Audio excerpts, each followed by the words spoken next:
People with unique professions, what do you do? I'm a flavorist. Our job is to create and replicate flavors using chemicals, extracts, oils, and so on. Because food processing destroys natural flavors, our task is to make food taste the way it's supposed to taste. Just because a package says made with real cheese doesn't mean it's tasty thanks to the tiny bit of cheese they added. Chances are it's all about the cheese flavorings. You think you know what food tastes like until someone asks you to recreate that flavor from scratch. Have you ever created any new flavors from scratch? Oh yeah, absolutely. Every food manufacturer is constantly chasing the next big trend. The last thing I worked on was a Mexicali tequila flavor. Think dark chocolate, caramel, cinnamon, and a smooth cream finish. I used to build hiking trails. You know, most people think they form naturally or something, but that's exactly the point of a good trail builder. I work in a national reserve. I was told that the cost of building a trail can reach as much as $10,000 per kilometer. And in other reserves, I've heard they sometimes spend up to $40,000 per kilometer. People don't realize how serious the investments need to be to turn all this mud into something worthwhile.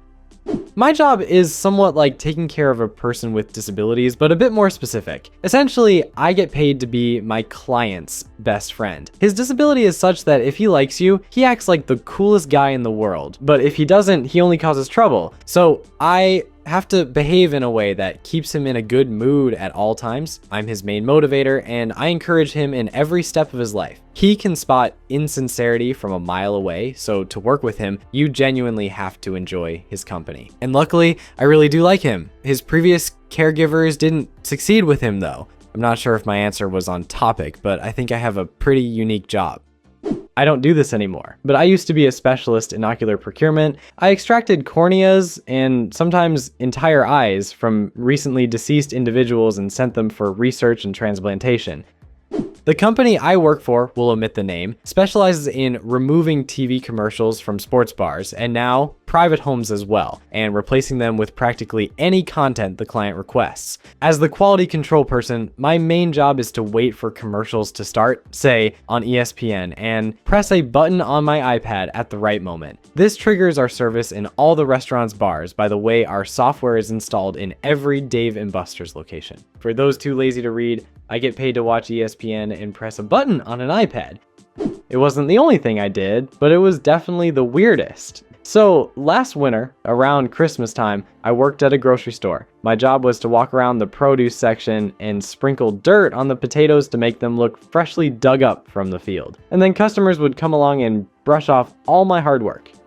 I'm a falconer. I use birds of prey to keep other birds away from railway tracks, airports, farms, and so on. I'm like a headhunter, but for birds.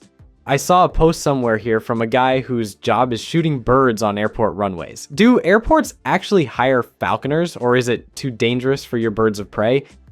Yes and no. From what I know, it depends on the airport management and local state or province laws. I'm from Canada, for example, where firearms are rarely permitted in such cases. Usually airports deal with birds using pyrotechnics to scare them off with loud noises rather than kill them. But this approach has several flaws. One being that birds can grow accustomed to the sounds, making the method less effective over time. Birds of prey, however, remain a constant threat to other birds. Just having one predator visible can keep them away for days. And no, there's no danger to our birds. They're extremely well trained.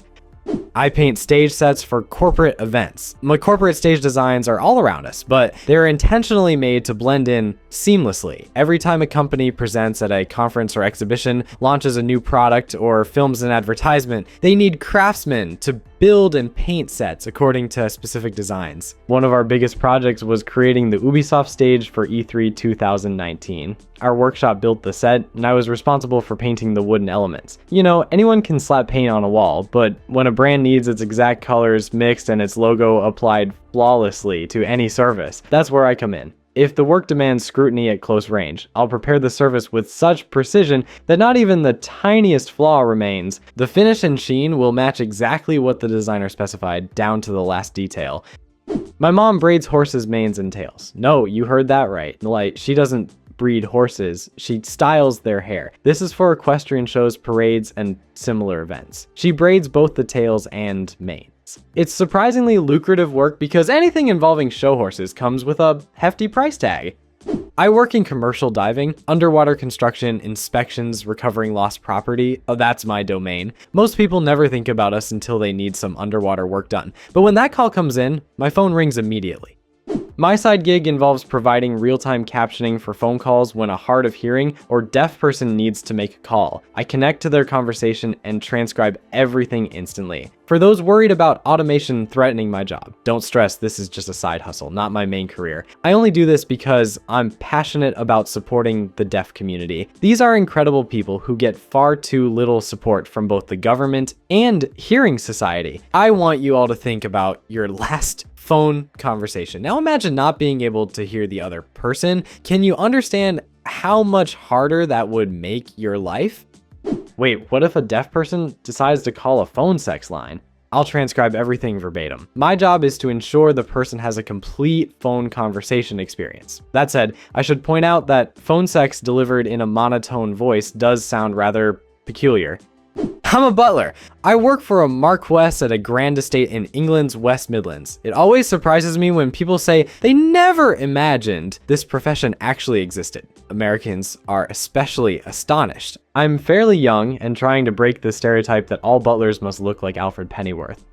I'm the person who convinces your insurance company that the treatment, test, or medication your doctor prescribed is medically necessary. Yes, the patient absolutely needs this. No, that alternative won't work. We've already tried it. That one too. We need this approved now. When your doctor or nurse says, we'll try to get this covered by your insurance, they're calling in someone like me, unless you're at a tiny clinic. I don't always win, but I fight for every patient.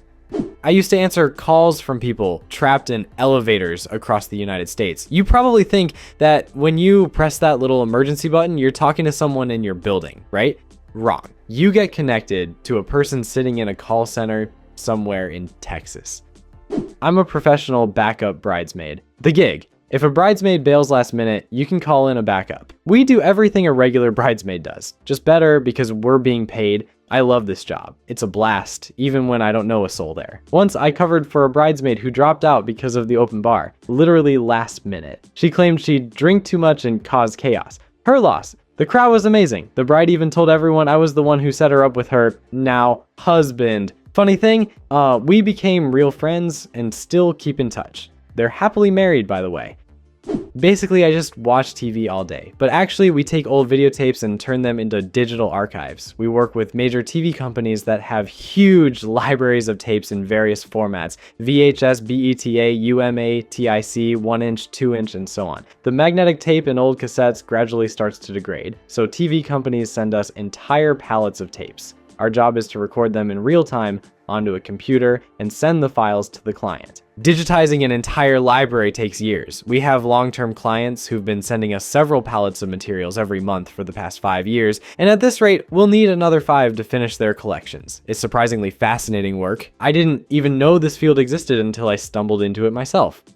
I work in demand planning and forecasting. My job is to make sure that the products you need are always in stock when you go to a store or place an order online. Most of the companies I've worked with required that at least 95% of the product assortment be available in stores at all times. Thanks to people in my profession, stores almost always have everything you need, except for those rare cases when some genius decides to mess up my demand model by buying, for example, 64 hammers or 1,500 liters of milk in one go.